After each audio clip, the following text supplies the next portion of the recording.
Bonjour. Tout d'abord, je remercie les membres d'organisateurs et les membres du comité scientifique. J'ai l'honneur de présenter l'essentiel de ce modeste travail intitulé Influence of Synthesis Time Condition on the Electrical Conductivity of Lanthanum Silicate Electrolyte for Solid Oxide Fuel Cell. Parmi les nouvelles technologies propres et efficaces, les piles à combustible sont les plus prometteuses grâce à leurs avantages environnementaux. Il existe différents types de piles. Parmi celles-ci, les piles à combustible à oxyde solide SOFC pour la production d'énergie à forte puissance. Ce type de pile est constitué de deux électrodes séparées par un électrolyte solide. Dans ce travail, nous nous sommes intéressés à l'élaboration d'un électrolyte solide de structure apatite dans le but de voir l'effet des conditions des traitements thermiques sur la microstructure et la conduction ionique.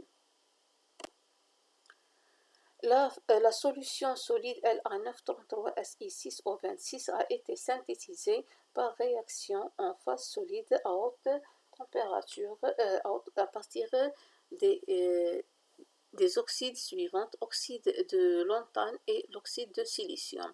La figure 1 présente le protocole de synthèse. On commence par le mélange des deux oxydes jusqu'à l'obtention des échantillons massifs. Pour les conditions des traitements de température, temps et de calcination et fritage sont résumés dans le tableau 1. Une étude structurale par diffraction des rayons X sur ces échantillons massifs après le premier et le deuxième fritage nous donne une idée sur la pureté de ces échantillons. Donc, d'après la figure 2, le diagramme de diffraction de rayons X réalisé après le premier fritage indique que la phase apatite est prépondérante, avec des pics plus intenses. Des phases secondaires comme le La2SiO5 et La2Si2O7 sont détectées avec des faibles quantités et des pics faiblement intenses. Après le deuxième fritage, le diagramme de diffraction des rayons X figure 3 indique que la phase apatitique est cette fois-ci particulièrement prépondérante, avec l'existence des traces de la phase secondaire La2SiO5 qui est présente quelle que soit la durée du cycle thermique. D'après cette analyse,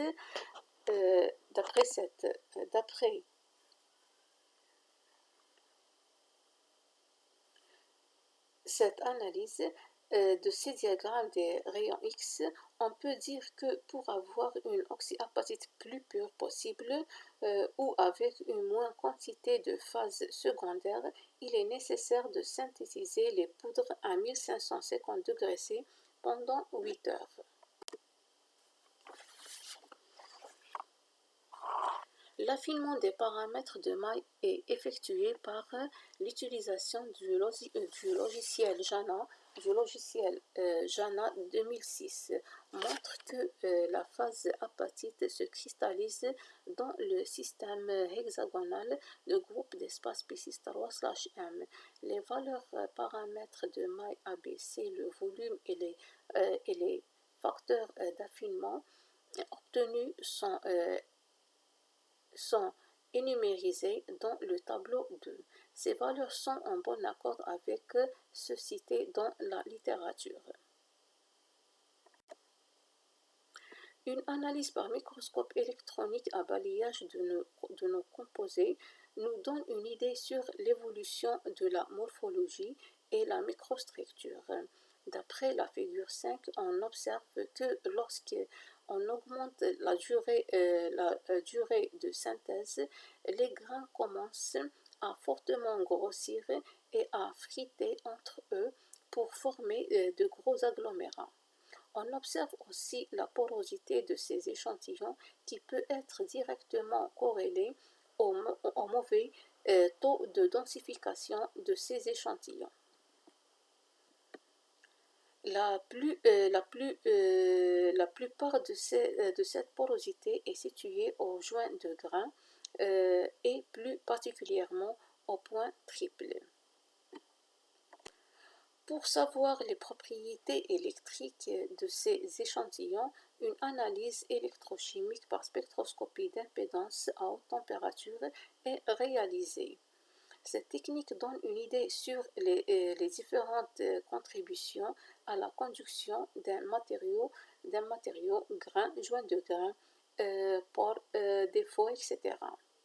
Le diagramme d'impédance peut prendre diverses formes, généralement complexes, figure 7, qui correspondent à la superposition des réponses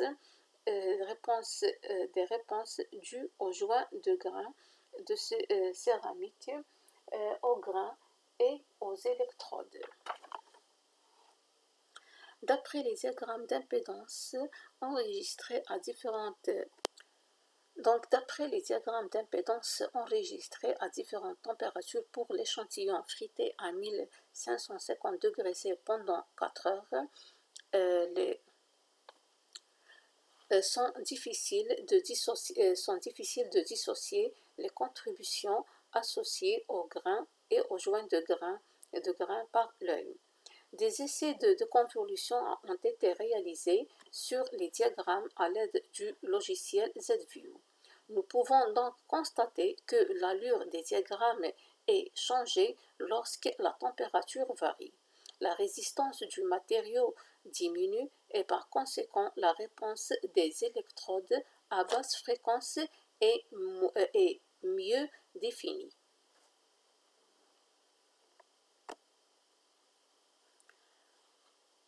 De la même façon que pour l'échantillon traité à 1550 degrés C pendant 8 heures, la forme des spectres d'impédance enregistrés sur ces matériaux ont monté en température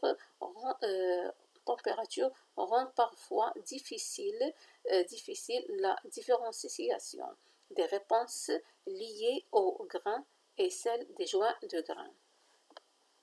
La conduction ionique totale sigma T des échantillons est calculée par la relation sigma T égale à E sur RS, où E est l'épaisseur de l'échantillon, S la surface de l'échantillon, R la résistance totale. D'après le tableau, la meilleure valeur de la conduction ionique est donnée par une valeur de 7,57 à la puissance moins 4. Pour une température de mesure 769 degrés C et une température de fritage 1550 degrés C pendant 8 heures.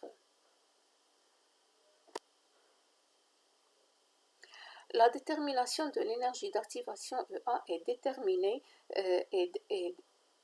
déterminée à partir de l'équation d'Arrhenius, sigma égale à sigma 0 exponentielle moins EA sur KT, par le tracé du diagramme des conductivités totales en fonction de la température. D'après le tableau suivant, l'énergie d'activation est diminue lorsque la température et le temps de fritage augmentent. On conclut que la céramique d'oxyde apatite LA933Si6O26 a été préparée par réaction à l'état solide à haute température.